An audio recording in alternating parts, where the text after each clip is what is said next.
man that made me a millionaire. What's up, Coach? Good to see you, buddy. Yes, sir. Coach, how you doing? How are you? Good to see you. That is hilarious, Always. man. How are Coach, you? how's it going? Brad? All's Good to well? see you, Good buddy. to see you. Same. How's same. everything? Is he over Pretty here? good. The man, the They myth, the sit legend. next to me, Coach. How you all doing? How'd you all get started in this? I know Ryan, but I didn't. Yeah, Coach, they told me I can get paid to talk. And I said, okay. It's the easiest way to do it. This way to do it. You jumped into it now. That's what I done found out. But Chan, you said he was anti-media. He used to tell us in meetings, the media is not your friend. It's not. And when I saw you jump on them shows, Coach, I would watch TV and laugh. I was like, hey, he told me they're not for us. And then it's like, oh, okay. Yeah, that check's good. You are and you aren't. Yeah. You are in the sense that it creates interest for fans and everybody.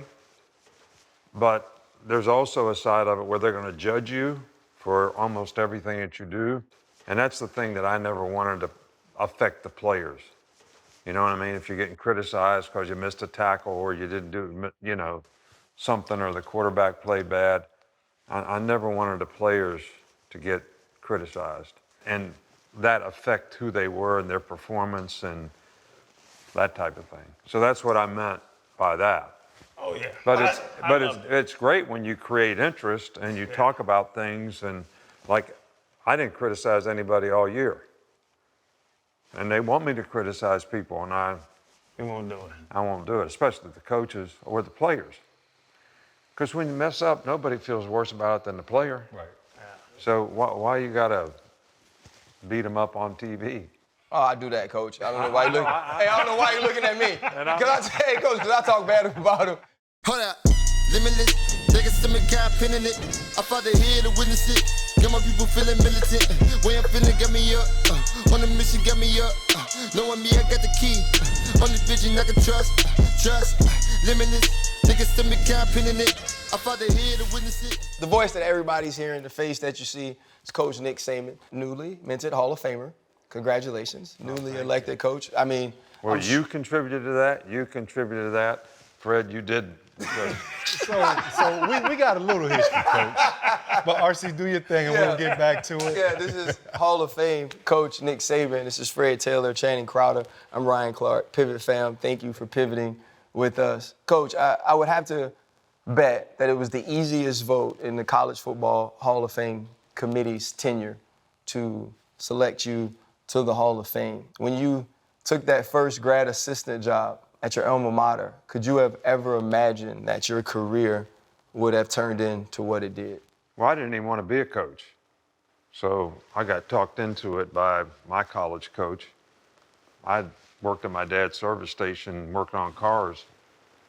And that's what I wanted to do when I graduated from school, get a dealership and, sell cars and all that. And after our last game, he calls me in and says, I want you to be a graduate assistant. Because I was a little bit like you. I played safety, made all the calls, was kind of the smart guy out there, which you were all the time. You made more plays than I did, and I said, I don't want to go to graduate school and I don't want to be a coach, so why in the hell would I ever want to be a GA? But he taught me into it, and I loved it. It was like playing. You're involved in the competition, the relationships with the players, being part of a team, all the great things that we all experienced, playing. Even though it was hard, there was a lot of great things. So I just kept doing it. And like I always looked at it like one of these days you're going to grow up and do something else, kind of thing. Just like when you play, you always know that there's a time when that's going to end. So, but one thing led to another, being a coordinator at Michigan State, then being a head coach at Toledo, going in the NFL.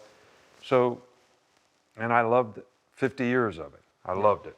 And it was really the relationships with the players, being part of a team, that was the thing that I liked the most.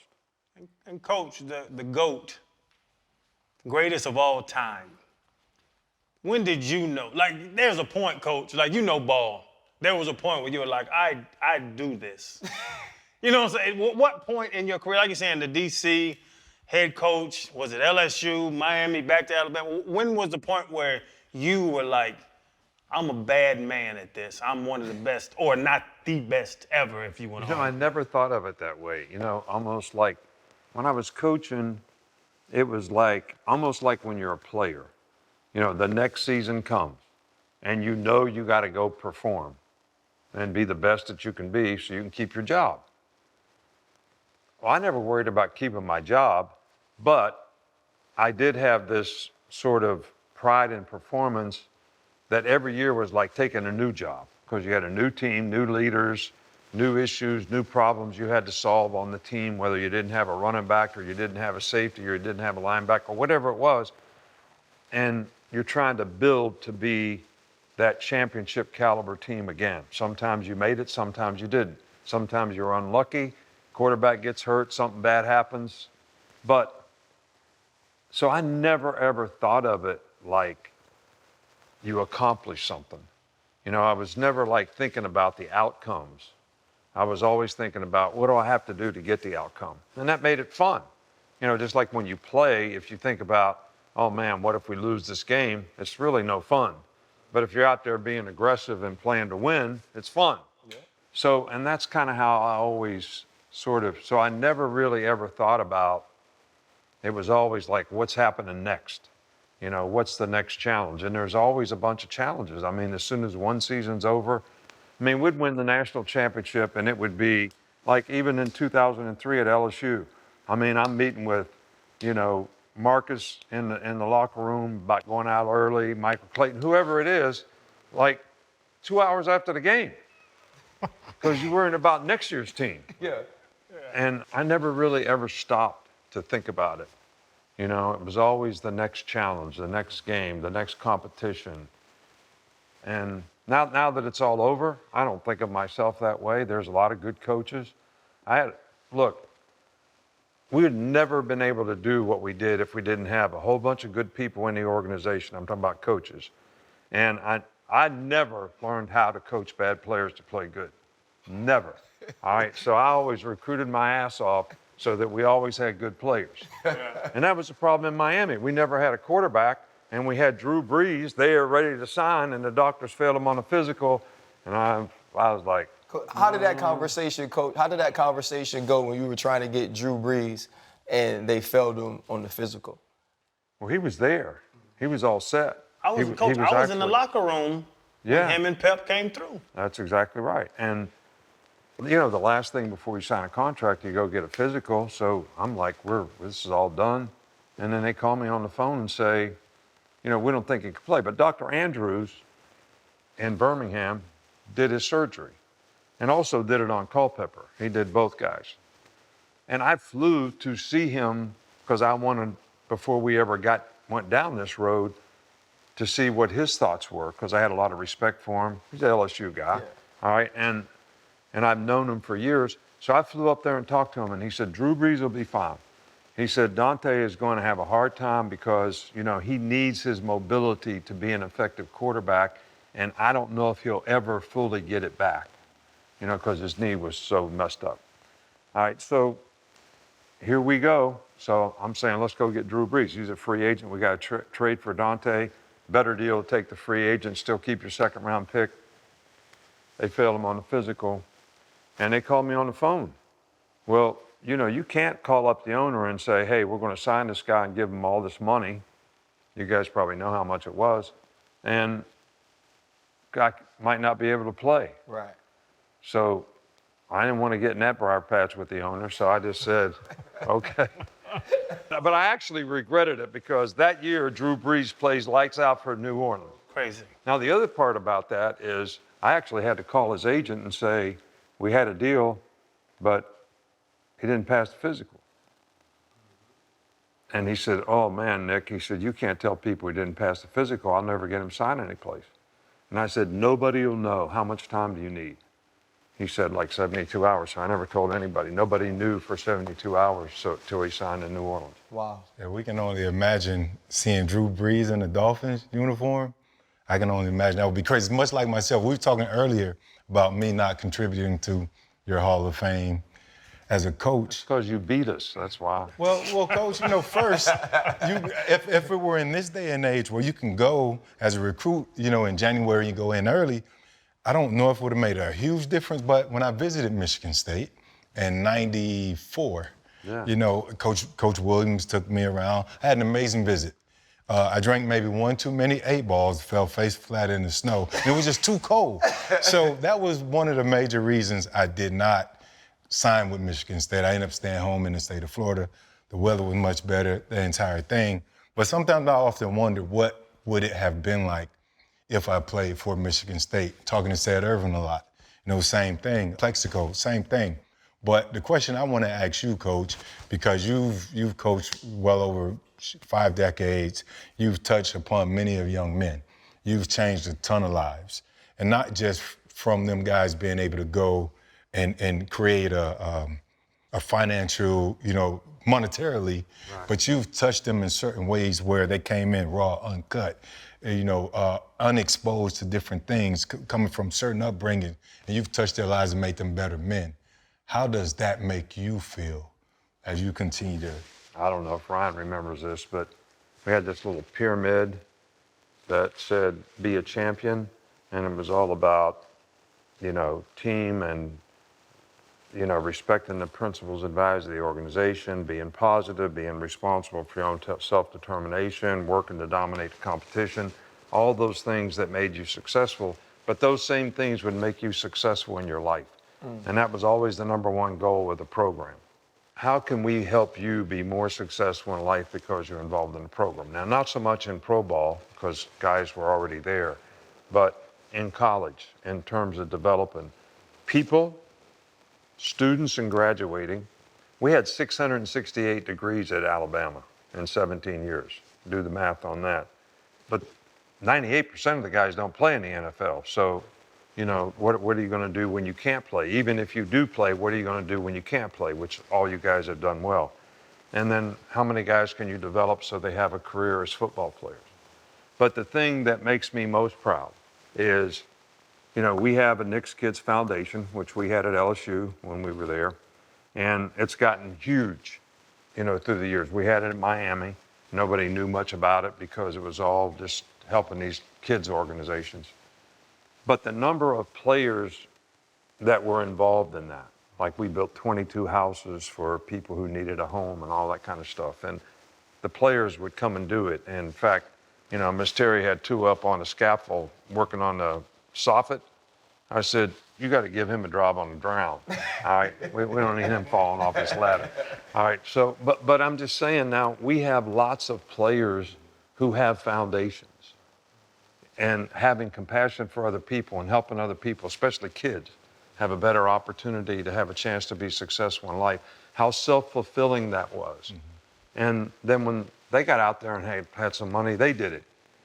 So that's the thing that I probably am most proud of. That example, that leadership example, had nothing to do with football. Help them gain compassion for other people and helping other people. I do find it fascinating that you call her Miss Terry all the time as well, and it's always been that since I've known you. But in a GQ article, they talked about some of the misunderstandings of you and how people would call you certain names. And it says you went home and you told her, I don't know why these people feel this way. And she asked you to look at yourself and what you may be doing that makes them feel that way. What has the relationship with your wife, which has been basically lifelong for you, what has that meant for your career and the man you are? No, I think it helped tremendously. First of all, really good partnership. So I never had a job where she wasn't really involved, like in recruiting, in community service, in the university. And that's the one thing she never really enjoyed about pro ball that much, because there was less opportunity for her to do that. Does that make sense? No, 100%. So because, guys are grown men, they got their own families and all that, where you're trying to develop guys in college. But to your point, when I was at Michigan State, the media made me the till of the Hun. Like I was this mean, angry coach who was getting on everybody all the time. And It was a tough job at Michigan State. They were 2-9 when you visited there, coming off that last season, and then I took over. So it was a tough job. It was a tough rebuild. And I was nervous. I was anxious. I always thought I was going to say the wrong thing. I didn't develop any relationships with people in the media. So they made me out to be this sort of Till of the Hun bad guy. Bad guy. And I would go home and I'd say, I'm not really like that, man. I hate that it just bothers me that everybody's making me out to be this way. And she said, do you ever look at yourself? I said, just look at yourself. You're nervous, you're anxious, you're curt with the people, you don't respect them, you say they're asking dumb questions. I mean, what do you expect? It really pissed me off. I mean, I really got pissed. But then when I thought about it, I said, she's right. And I started changing. I started developing relationships, taking time with people, having them in my office, talking to them. And it was very, very helpful.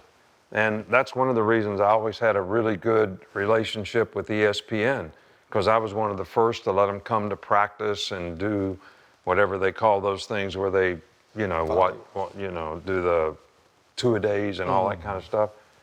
But I think that really helped your image, which helps recruiting, which helps all kinds of things.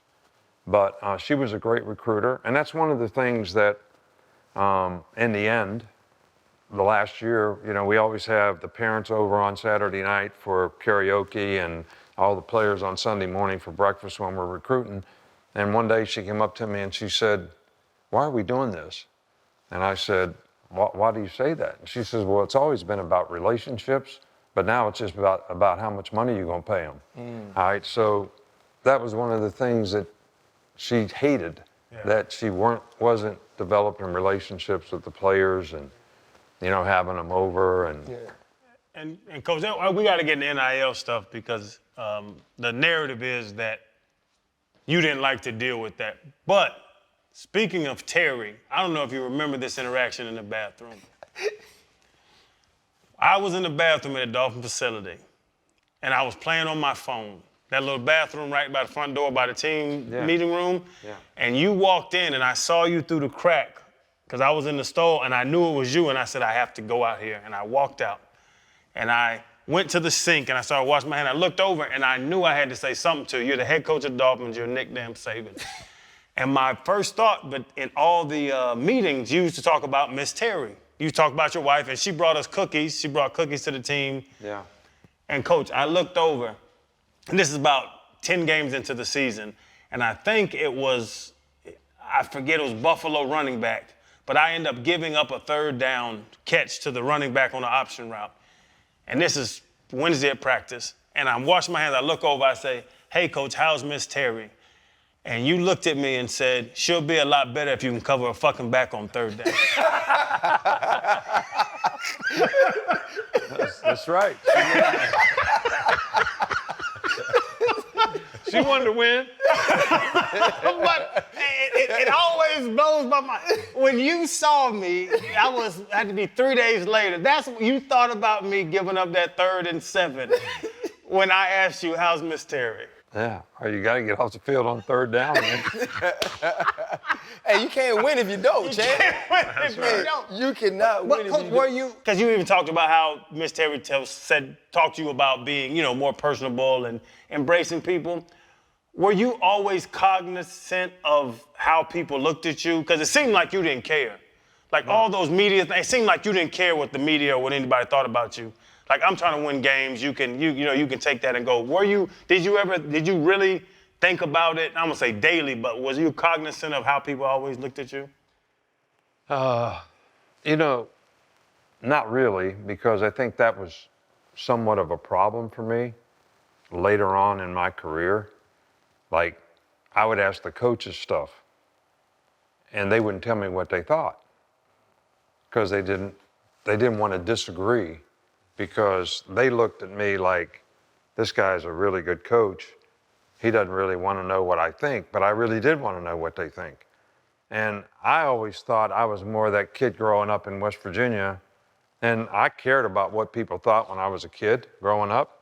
But I didn't ever change, and think that I was better or people should treat me a certain way or I should be able to get in the front of the line when, you went someplace. I'd never do that stuff because I always thought treating people with respect and having compassion for other people, that's what my dad told me was the number one thing. My last ass whipping that I got, he used to give the hobo coffee and donuts at my dad's service station. I was in there breaking down tires, and I don't know if we lost a game the night before, it was basketball season, football season, I don't know what, but the hobo's getting on my ass about something, and I told him to go. And my dad was in the other room in his office, and I'm jacking this tire up, and wow, man, I get a belt across my ass. And I said, what was that for? And he said, I don't ever want to hear you disrespect an older person. And this guy was a drunken ass bum. Walked the railroad tracks every day to come and get coffee. Hey, Coach, you was like, he don't even respect himself. So how am I going to disrespect him? Yeah. But something like that, Coach, I think your father passed while you were GA. Yeah, my first year. Yeah, he coached, you worked with him and for him as you were growing up. What were some of the things you learned from him that became foundational principles of the way you were as an adult? Well, the first thing is what I just said, having compassion for other people. That was the number one thing. But the second thing is you've got to be responsible for your own self-determination in doing your job. And there was always a reckoning for whatever he told you to do. I don't care if it was washing a car, cutting the grass, didn't matter. Did you cut the grass? Did you clean the mower? Did you trim? Did you sweep? And if you didn't do any of those things exactly like he wanted, you had to do it again. Mm-hmm. So you learn cause and effect of doing things the right way. And it turned me into a bit of a perfectionist because I knew I had to do it right or I was going to have to do it again. And I wanted to go swimming or go see where the girls were or go to the dance or whatever. I didn't want to have to be home doing all this shit again. So those two things were probably the biggest lessons that I learned, from my dad. It was just, you have to do your best at whatever you're trying to do. That's the expectation, that's the standard, and if you don't do it, I'm gonna make you do it again. And it was never a bad thing, you just kind of knew it, you just expected it. And that became a part of who I was. And I think that really helped me, develop as a person as well as have success as a coach. Coach, I find it fascinating to hear you talk about your interactions with the media and your approach to the game itself in life. I was in New England for 2 years, and Coach Belichick was the exact same. And his approach, his thought process with the media, his approach to the team.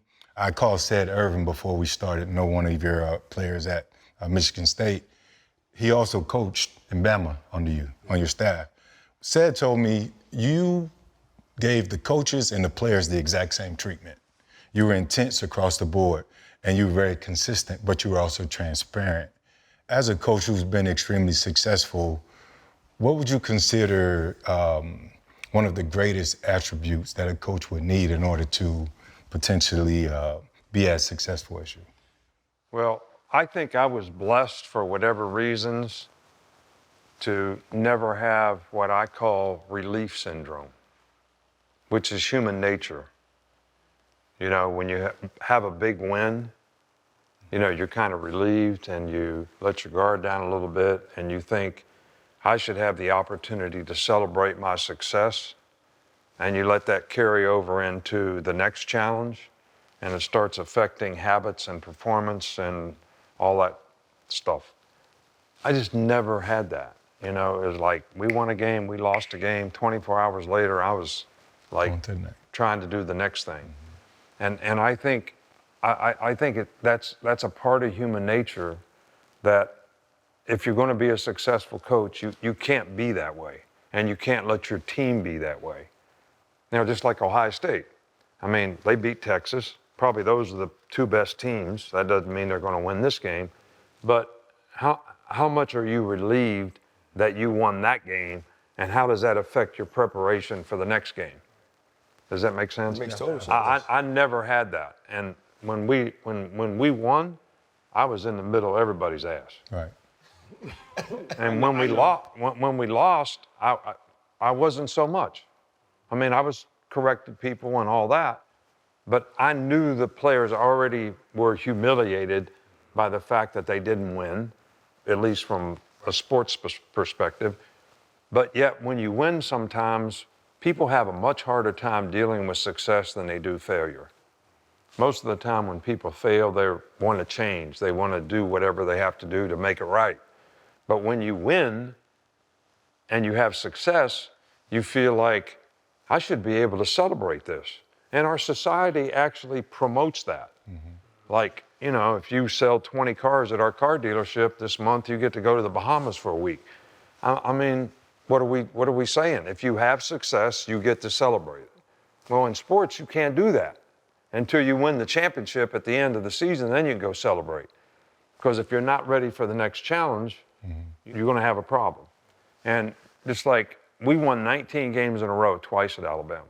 And both times we lost to a team that wasn't as good as us. And it was because we could not deal with success. It starts to affect your preparation, your habits in practice, and then those things start showing up in the game. And then you get exposed, and then you get beat. So I sometimes say you need to lose. You know, like I think the best thing that ever happened to Ohio State is getting beat by Michigan, because they got criticized so much for that, and everybody was humiliated, you know, and they stepped up their game since then, and they played really, really good. Yeah. But if they won that game, would they have that same sort of edge to them that they've had in playing angry for these last 3 games that they played? I mean, they've been pretty dominant. So I just think a lot about the psychological part of it, and you know, it goes to individuals too. Every individual is different. You know, we had guys at LSU, like Josh Reed never played, wasn't anything. Guy was a 2nd-round draft pick, paid for a long time. You know, Kendrick Allen, you know, wouldn't even practice. And end up playing, 5 or 6 years probably in the league. So, but that individual difference that everybody has, that you can't treat everybody the same. You got to be fair and honest, but you can't treat everybody the same. And everybody's imperfect. So how do you get certain guys that have maybe an imperfection that's affecting their ability to perform that's different than this guy over here, but you fix them both so they both can perform? Coach, that's what I always try to do. Yeah, but that's actually great. I was going to go a different place, but that brought something up. I remember we're having a walkthrough, and Kendrick is legitimately talking about going home. And you're having the conversation with him to keep him at school. We're going to a Friday walkthrough before getting to the hotel, and Trell Falk's shoe wasn't tied. And you just asked him to tie his shoe, and he lost it, right? And you dealt with it much more gently than I always felt you dealt with me. And you came back to him, he was like, Trev's contrary, ain't he? I was like, yeah, coach, he is. And I remember bowl practice, Peach Bowl. It's a motion out of the backfield. I made every check. And I go to make the check, and I make the wrong check. And I was like, no. And I changed it.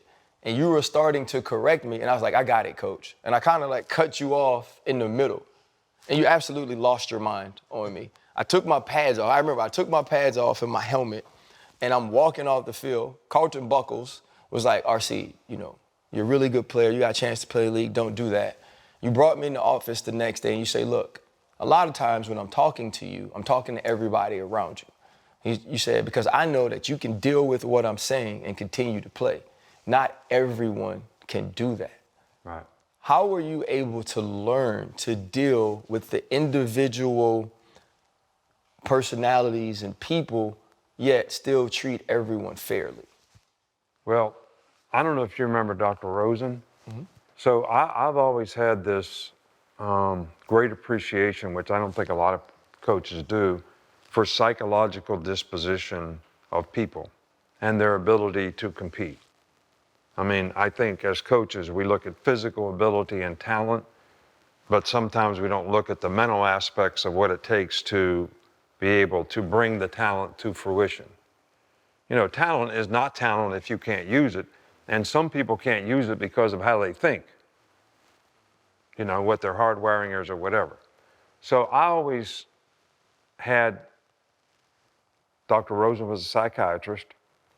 We also had another psychiatrist that worked with us at LSU. We had two at, and he worked with us at Miami too, Dr. Rosen. With the wooden belt buckle. Yeah, that's it. And we had another guy. We had a couple at Alabama, but he's always been with me. And because he was a psychiatrist, he could always give me some feedback on people that I would never be able to recognize as a coach. Like, how do you manage this guy? Because some guys you need to get on, they're not self-starters. Some guys are, you know, like obsessive, compulsive, want to do everything right.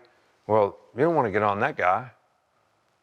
But you don't want everybody around to know that you're treating people different. You know, that you're yelling at this guy, but you never yell at that guy.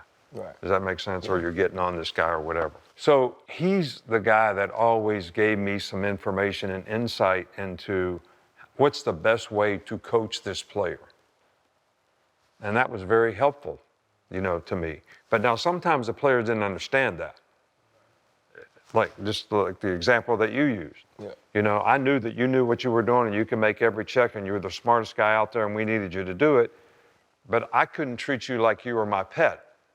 But yet the safeties on all of my teams, all of them, all of our teams, the safeties were in higher esteem than the quarterback. Because I coached DBs, I coached them all my life, and that's what I loved. And I never quit doing that even when I was a head coach, because that's what I liked. Just paid more.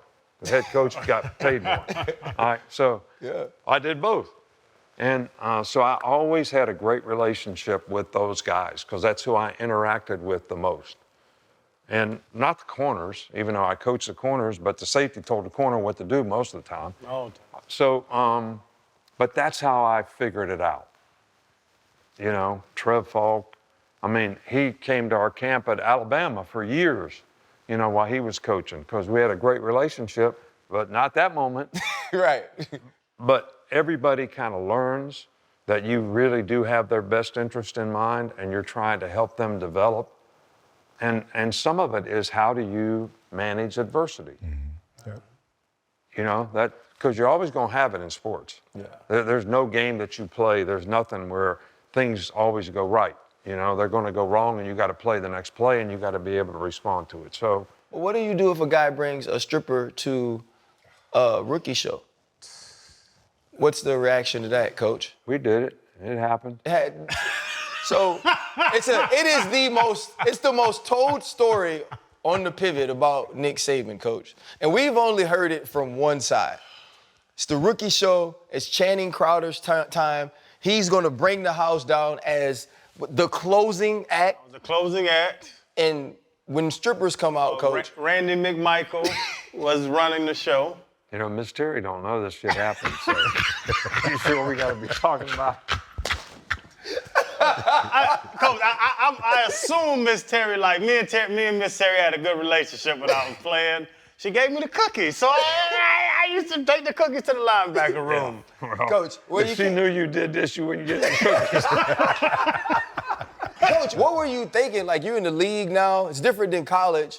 And the rookie show happens, and Channing brings out strippers. Were you just like, Miss Terry's going to kill me? I got to go? No. Well, that does enter your mind, but, you know, pro ball's different. You know, guys are older, they're more mature. You're still trying to work on the psychological aspects but they can separate, you know, like, here, this is a serious competitive part of it, and now we're going to have some fun, and that's good for team chemistry and camaraderie and players laughing and all that. I think the season's so long in pro ball, the guys are older, they're more mature. So, you know, maturity is about making the right decisions in the right situations when it presents itself. College guys aren't all ready to do that, all right? So it's just a little bit different.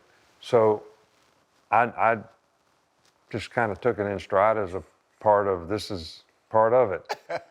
It's more a part of this guy, because he's a nut. No, You're a nut. But that difference, though, Coach, too, with the different sides of it, because you did the 2 years, and we had a hell of a defense. Bonnie, Kevin, Sam. You talk about the safeties, Jeremiah, T-Buck, like Zach was there, Jason. Junior was there? But Junior was there. Well, we had a top 5 defense both coaches' years. But then you went to Alabama. Did you enjoy those 2 years? Yeah, I enjoyed it, but I actually felt like it's hard to win in the NFL. Like that last season, we go 6-10. First year we went 9-7, improved from 4-12, and Gus Frerotte was the quarterback. And we tried to keep Gus, but he knew we were trying to bring somebody else in. He thought he should be the starter, so he went someplace else. And I didn't think we could win if we didn't have a quarterback. So we were third in defense that last year when we were 6-10. We balled. And lose 13-10. I mean, but you cannot win in the NFL if you don't have a quarterback. It's hard to win in the NFL running the ball and playing defense because you got to make explosive plays.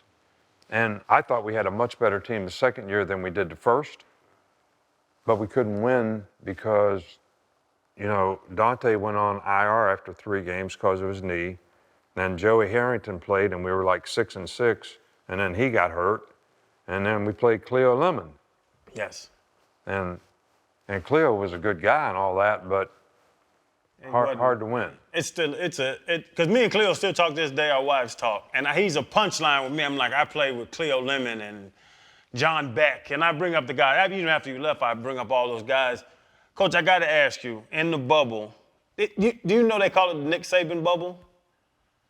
The outdoor facility in Davie? Yeah.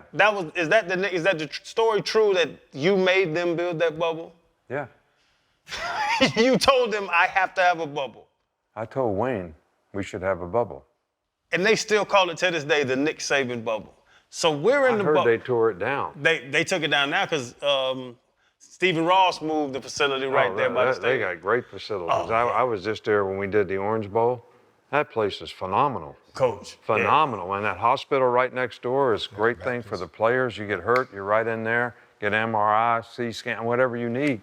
So you should have been there with Stephen Ross. You could have asked for anything. He'd have tightened it up for you. But you know, Wayne was a really good owner, and he wanted to do whatever he needed to do to support the coach. And what I thought, because of, you know, some of the weather situations that we had, not just bad weather, but too much heat. Yeah. You know, having coached at LSU, I mean, we had to change the way we practiced. We had to practice inside sometimes where it was cooler, you know, where we could have air conditioning, it was a little cooler. You kill your team being outside all the time. And I thought when I coached at the Houston Oilers, we killed our team sometimes coming out of camp and got off to really bad starts. And we had really good teams with Warren Moon and all those guys when I was there, but so he built it. The Nick Saban bubble. Yeah. And in that bubble, I have to, because I've heard so many different, just like the Dante Culpepper, Drew Brees thing, when you replaced Pep with Joey, and they both went in the huddle that day during walkthrough, and Pep didn't know he wasn't starting anymore, and Joey sat there. How did that go down? Because I've argued with Zach, Jason, I've argued with guys for years about this, Coach. When you had to replace Pep with Joey, how would that whole situation go down? Because nobody knows. Pep did know. Pep act like he didn't know, and that's when y'all started arguing. He act like he did know, but he did know. Oh, okay. I mean, I had talked to him before, and you know, I said, look, this has nothing to do with your ability to play quarterback, except you're physically unable to perform like you want to perform and like we need for you to perform. So don't take this like personally. We're going to try to play somebody else until you either can get better or so you can perform the way you want to. But he would not accept that. I mean, that was just, he couldn't. And I understand why. I mean, talking about somebody's career. Mm-hmm. Yeah, that's how it happened. Coach, Bill Belichick, I told him that we were sitting with you today, and Coach is not a man of many words. He sent me this. He said, I learned a lot from Nick. He's a damn good coach, knows every area of the game in great depth, including schemes, coaches, and players. He treats people right, honest, and fair. And he says, honestly, Coach Saban is in a class by himself. He has no peers. Wow. You guys coached in Cleveland together, obviously had a relationship that has evolved. We feel, many, that he's the greatest NFL coach of all time. For him to feel like you have no peers, how does that, or how do you digest that sort of statement from Coach Belichick? Well, first of all, some of the best things that I know in my development as a coach came from him. And it's defining every part of the team, every part of the organization. Just like through all these years, how he defined what you were looking for players. You know, it was size and speed at every position, critical factors at every position, character and intelligence at every position. And you had to get all the information, right, to do that. But he did that in every part of the organization. You know, how he played offense, how he played defense, you know, the people in administration, salary cap, it didn't matter what it was. There was always a vertical integration organizationally of how you did things. And everybody was always on the same page. So, you know, I always tell the story, if you went to our lake house, we would have 7 bottles of ketchup and no mustard. Because Miss Terry goes to the store with no list, so she just buys shit.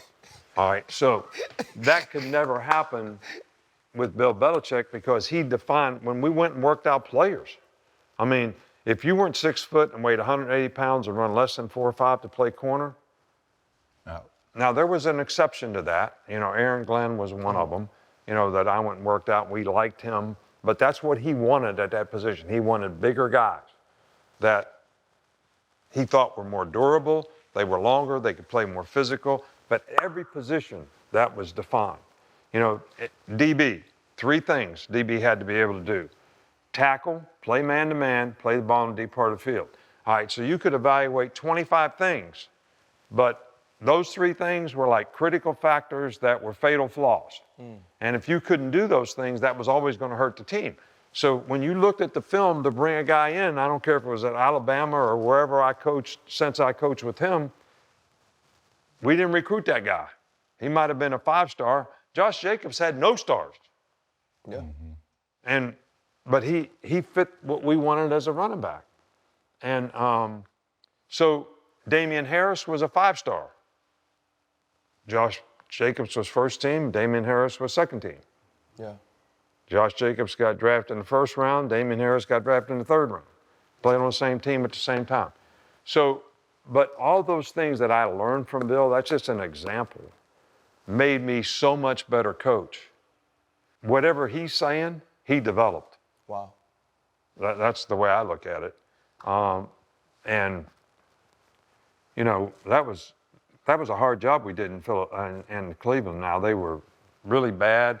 You know, we had to change the whole team over a 4-year period and got in the playoffs, and we had the #1 defense, gave up the 5th fewest points in the league, and the last touchdown was a punt return. So we didn't even get to play defense. We were ahead in the game like 34-3, and it was the last game of the year, and they had other guys out there playing. The guy runs back for a touchdown. Or we'd have give up less than 200 points, which there's only about 3 teams that's ever done that. Right. That was a 14-game season then, so it was a little different than now. But Coach, when you get to look back at it now, and you're out of the game, when people see the statue, right? I think it was your assistant at Alabama that said there's 2 types of coaches at Alabama: those who have statues and those who don't. He said all the ones that don't have statues are different. He said, I think it was the time of 3, he's like, the ones that do have statues are all the same. So it would seem that you made all the right decisions. Are there any things that you look back on, Coach, and said you wish you had done differently throughout your career? you ain't gonna like it when I say this, but I think sometimes you have to learn about yourself. And you might think things when I left LSU, that was probably professionally the biggest mistake that I ever made. Not because we didn't have success in Miami, because I enjoyed coaching in Miami, but I found out in that experience that I like coaching in college better because you could develop players personally, academically, athletically, and all that a little more than in pro ball. Even though I love the status of coaching in pro football and the kind of guys you coached and you're coaching in the best league against the best players, I loved all that. So then I can't go back to LSU, go to Alabama, and no disrespect to Alabama, it's not Alabama versus LSU. It's just Jimmy Sexton stood on the balcony when I was getting ready to leave LSU and make a decision about whether I went to Miami or stayed at LSU. And he said, what do you want your legacy to be as a coach? Do you want to be Vince Lombardi or do you want to be Bear Bryant? And without hesitation, I said Bear Bryant. And he said, what are you doing going to Miami then? That's true. I don't know if I ever told that story, but that's the truth. Outside of Skip Bertman's office, on the balcony, and I went anyway. But Coach, even playing for you at Miami, we've talked about it. The X and O's were there. I tell the story all the time when you walk up to me and you say things in a certain way, but you say, hey, they're going to go in 2x2. They're going to motion the trips. Your backside, I was the wheel playing behind JT. They're going to throw a screen back there because they don't think you can tackle him and I don't think you can tackle him. Joe make the goddamn tackle. And I'd be like, okay, Coach. And on the next third down, they'd motion 2x2 the trips. I'd see the back staring at me, and I'm like, Nick just called this play. And I went and made the tackle. I think we were playing the Vikings or something. And I was like, this guy knows ball. Zach thought the same way. Jason thought the same way. George Edwards, who you brought in, Kirby Smart, Richard Smith. I remember the whole coaching staff because everybody knew that you knew ball, like the X and O of it.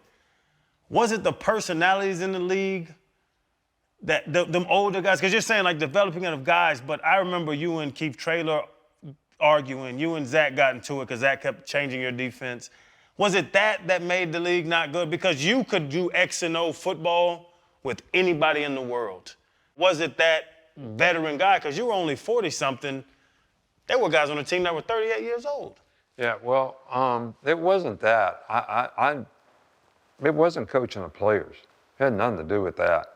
Because you got problems with the guys in college, too, for different reasons. Mm-hmm. Most of the time, they're so immature, you know, they can't make the right choices and decisions about what's best for them. And you're trying to argue with them about that. I mean, it wasn't that at all. It was the being in a position to have a bigger impact when a guy was 18 to 22, as opposed, not just in football. The development of football came more rapidly because guys coming out of high school, they didn't know what it took. And we always developed, and that's why we got so many guys in the league. We always coached college like pros. We practiced that way. We got guys ready to play that way. We actually, because of Belichick, we recruited that way. So we had more guys that fit the profile of what the NFL was looking for. Mm-hmm. Because we didn't recruit them other guys. Yeah. I mean, they had to fit the profile. Mold, yeah. And that's the part that I liked best about college. It was nothing negative about the league. It was guys were already kind of what they were. You know, now we tried to help Ricky, you know, and, you know, he came to the house and, you know, I fought the league on, I fought the league on the drug program way back then. You know, they said, we got a drug program. I said, no, you don't have a drug program. You got a drug testing program. You ain't doing shit for any of these guys. Yeah. All right, so. That's real, though. Yeah, and it was back then. That was like 20 years ago. So, and I don't even know, it's probably a lot better now, but anyway. So that was the thing. It was, I love coaching pro ball. I mean, and if I was going to coach today, based on the circumstances in college and in the NFL, I would coach in the NFL because all those things in college have changed. Mm-hmm. The whole idea of what college used to be is not there anymore. I mean, it used to be you went to college to develop value for your future. Now people are going to college to see how much money they can make. And I'm not saying there's anything wrong with that, but you change the whole dynamic of the importance of getting an education, making good decisions and choices about what you do and what you don't do to create value for your future. You change that whole dynamic. And the idea that these guys are free agents twice a year and they can just go wherever they want. I mean, I got NFL coaches calling me complaining about these guys have no ability to sustain and persevere and overcome adversity because they never had to do it. They just pack up and leave as soon as something doesn't go their way. That's what I always enjoyed about college, developing those things that help guys be successful. And now the system has changed where that's not even possible anymore. And I think the players should get paid in college. I really do. I just think the system that we're doing it in is not really beneficial to them and their development in the future. You know, you could take the whole college experience, which we probably all value. I did. It doesn't exist. No. It's gone. For athletes, I'm talking about. All right, so I don't know if that's a good thing or a bad thing. I don't think it's a good thing. But Coach, we're all like you. We're certainly all old school and kind of see how that sort of dilutes the product, and especially for young people, right? They sort of get this money in their brain, and it's how much more can I get versus how great can I become, you know, as a player. But you spoke about impacting players' lives from 18 to 22, and you've coached many amazing players. Is there one player that stands out the most in terms of impacting or teaching you something? Might be me. no, I actually, I'm messing with you. I actually, you know, I always had a leadership group on every team. We even had one in Miami. And I always thought Jason Taylor probably taught me more. Now, I've coached in the league for, 4 years? No, 6 years before being the coach at Miami. But had gone back to college for a while and came back. And in that leadership group, you know, Jason always gave me some very impactful ways to adapt to being a pro coach relative to a college coach, if that makes sense. Yeah. From that standpoint, probably it was more technical than personal, but it was very helpful, very helpful. In fact, when we had some issues and problems in Miami, Jason was always helpful in how do we overcome this. And, you know, there's so many college guys that, you know, I thought this guy's never going to make it, you know, like when they're freshmen. And then they would learn and grow and turn out to be really good players. Like Derrick Henry, all right, so he's a freshman. And we're doing like a team pass drill. And he don't know his ass from a handful of sand about pass protection, pass blocking, none of this. They gave him the ball 60 times. The coach is getting the offensive coordinator, he doesn't pick up the right guy or something. And the offensive coordinator's getting on him so bad, I'm like, I feel sorry for this guy. I'm gonna go, you know, rub his neck a little bit.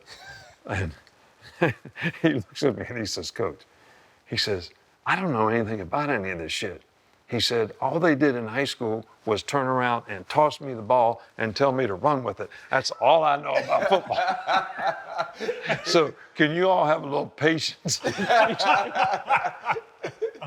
To develop. So from that standpoint, I mean, that guy went, you know, a long ways. But I'm saying there's so many guys like that are just amazing. But one thing I wanted to bring up about what we were talking about before is the NFL versus college. One thing the NFL does is they protect the brand. I mean, they have rules, they have regulations. I don't care if your socks have to touch your pants. I don't care what it is. All right, this is business. Yeah. All right, and they understand business. And if you watch a college game now as opposed to a pro game, it used to be just the opposite. You used to see great discipline in college and college guys showing sportsmanship and all that, and pro guys maybe not so much. Now it's this way because they have no guidelines. They don't understand how to protect the brand in college football. And it's disguised a little bit about the playoffs, you know, because everybody's so excited about having a 12-team playoff, which is great. But what's happening to the rest of it? I mean, how many people were at the Gator Bowl? I mean, how many people were at some of these bowl games that they didn't get in the playoffs? And bowl games has always been a great part of college football and reinforced, like you mentioned, being in the Peach Bowl. Yeah. I mean, you wouldn't have that opportunity now. Yeah. I mean, because nobody would be at the game. Yeah, you're right. Unless it was a playoff game. Yeah. So, and you probably wouldn't want to I was play. about to say, players wouldn't want to play. Yeah, they don't want to play in them. games. So, but we don't know how to protect the brand.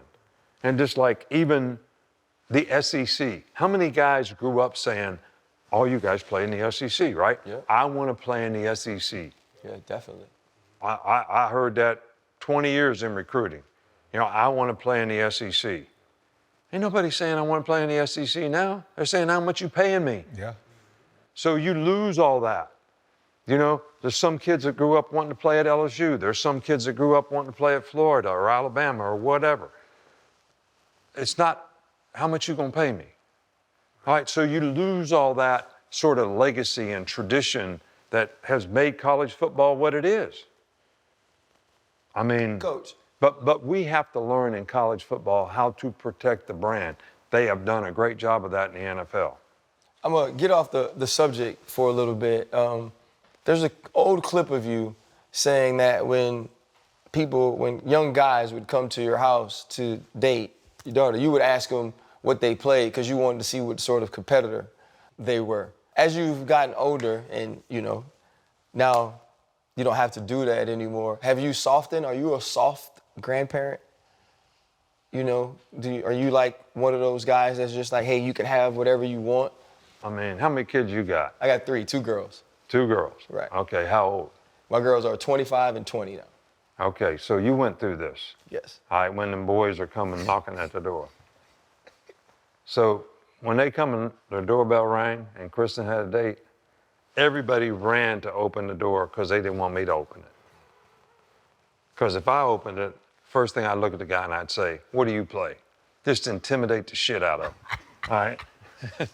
And everybody in the house is like, oh, Dad, don't do that.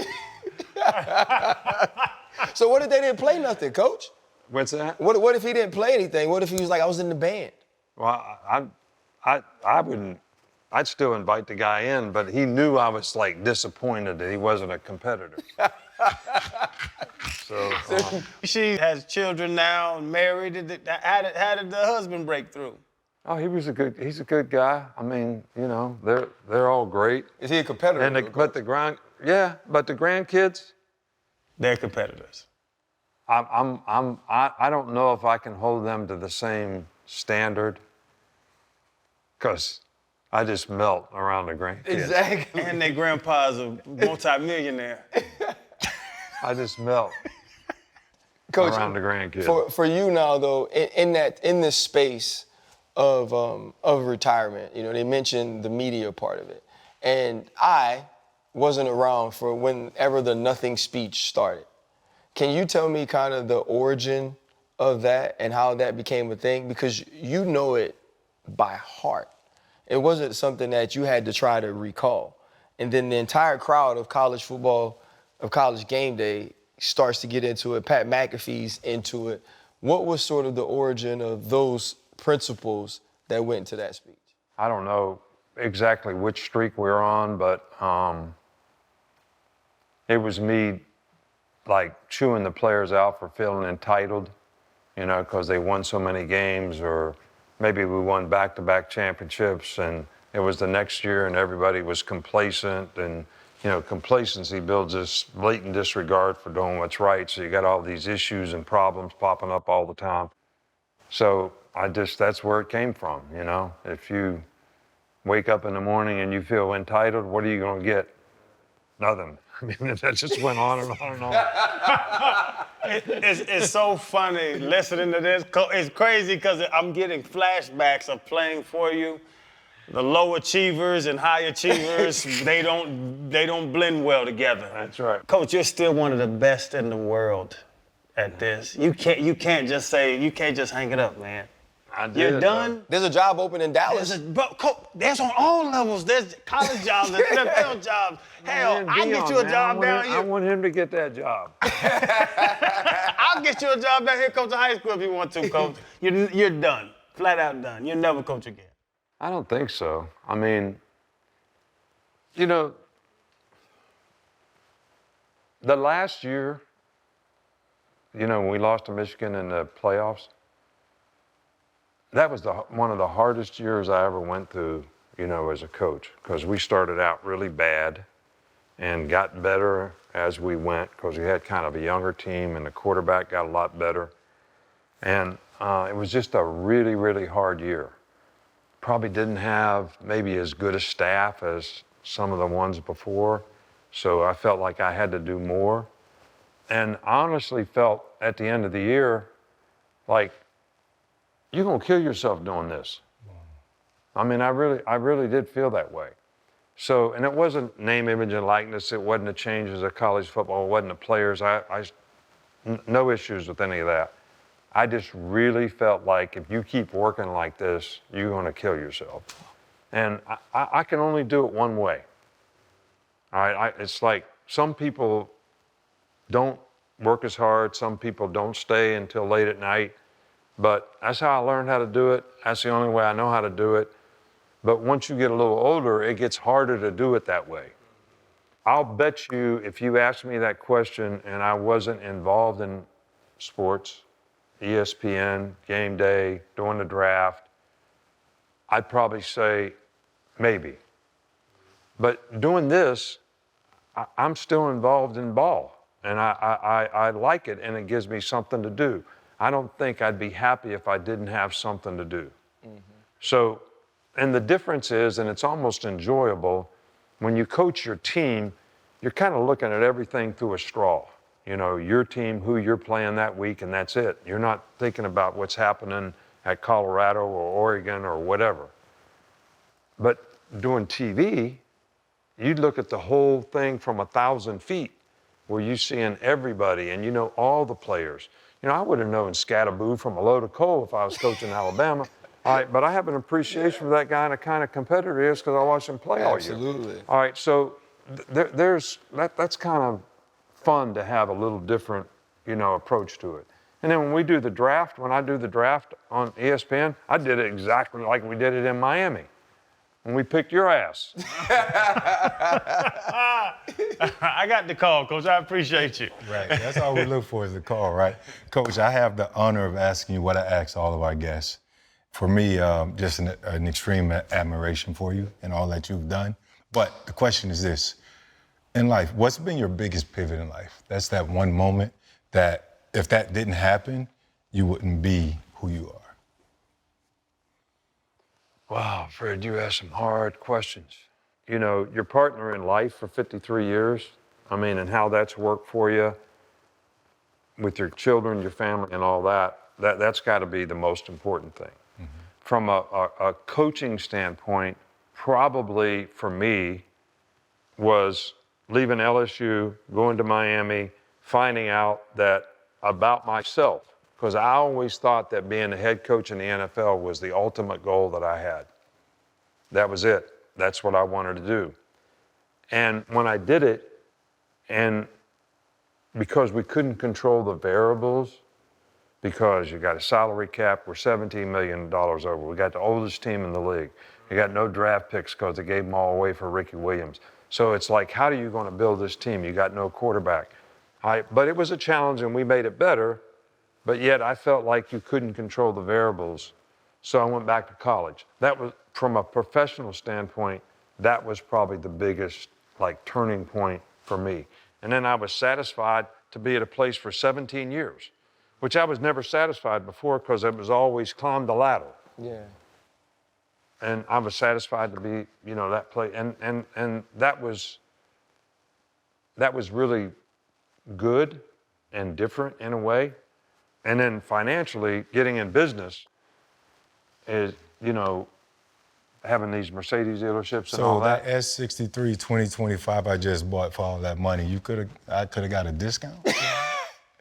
I mean, Would have put you on a family plan. Hey, I save $1,000. He gonna hit you in the head. Coach, we can't let you get out without talking about the championship game, but the biggest pivot question brought something up to me that I want to say thank you for. My senior year, I was preseason, first team All-SEC, preseason All-American, and I started the season out horribly. We played Tennessee and Florida back-to-back, and I didn't know my head from my butthole. And we were going to play Kentucky, and you pulled me aside when we got to Kentucky, and you had a conversation with me about being who I am was enough. Because I was pressing so hard to do all of these things. And in that conversation, you told me, you said, I coach you like you're a pro already, and if you just do what you had been doing before this, you could play 10 years in the league. And that was the first time I'd ever had a conversation with somebody that made me feel like it was actually possible. So I want to say thank you for just taking the time to do that. That changed my life. And then you saw me after the game and you were like, see, you got your hands on the ball. But that brings me to a different question. How proud are you of the legacy you've built in having your players not only go on to be great players with good careers and great careers in the NFL, but also positive and successful humans? Well, I think that's more concerning to me that they are. I love seeing you be successful. Everybody that's ever played for me, not just in football, but in everything that they do. And it's very disappointing to me when I see a player who struggles. When I say disappointing that I didn't do enough to help them be able to make the choices and decisions to be successful.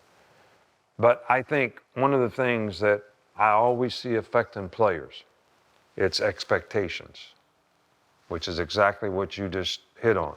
Because you made preseason All-SEC and All-American and all that, you think you got to live up to something more than what made you what you were. And you really don't. And that creates a lot of anxiety.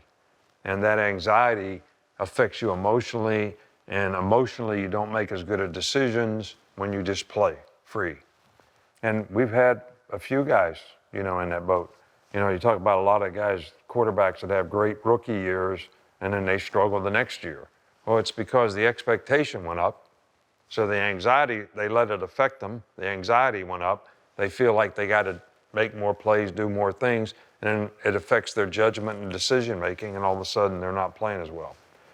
But I always thought the most important thing was to try to build up the individual to make sure, because everybody's insecure. So try to make them feel like they could have the confidence they needed in themselves. And when I saw guys pivoting from that, I always wanted to talk to them individually.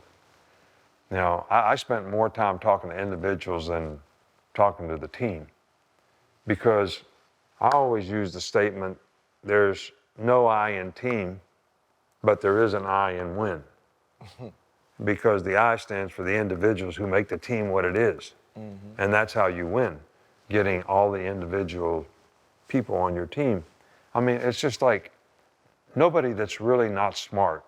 Everybody has to be really smart to get in medical school, really smart. But everybody doesn't make it. Why not? And even some of them that make it don't turn out to be very good doctors. Mm-hmm. How come? Something. Yeah. Something, lack of confidence, don't believe in themselves, afraid they're going to make a mistake instead of being aggressive. Fear of failure is the biggest challenge for all of us. And being aggressive to face adversity is probably the greatest that we have. So, but it's not, we think it's normal. Mm-hmm. It's not normal. Normal is being average. Normal is doing what you have to do to survive.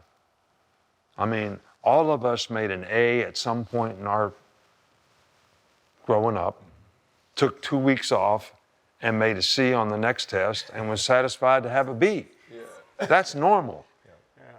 Making an A and then saying, I'm gonna go be the highest guy ever in the class, that's special. Yeah. And same thing with winning championships.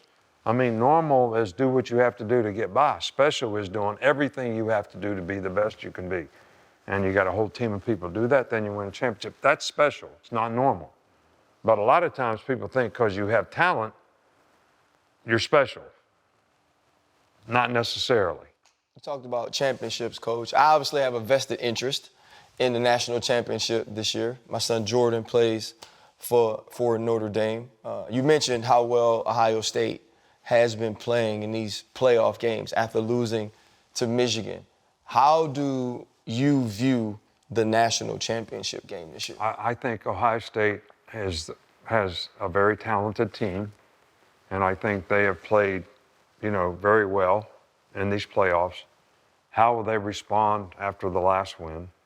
But the other thing I think about Notre Dame is I think they play with the best team chemistry, the best togetherness. I think Marcus has done a fantastic job and gotten more out of that team based on the injuries that they have and the adversity they've had to overcome, how they've had to adapt to the quarterback. And I think the way they've had to adapt to all the things they had to adapt to this year, they've done it better than anybody else.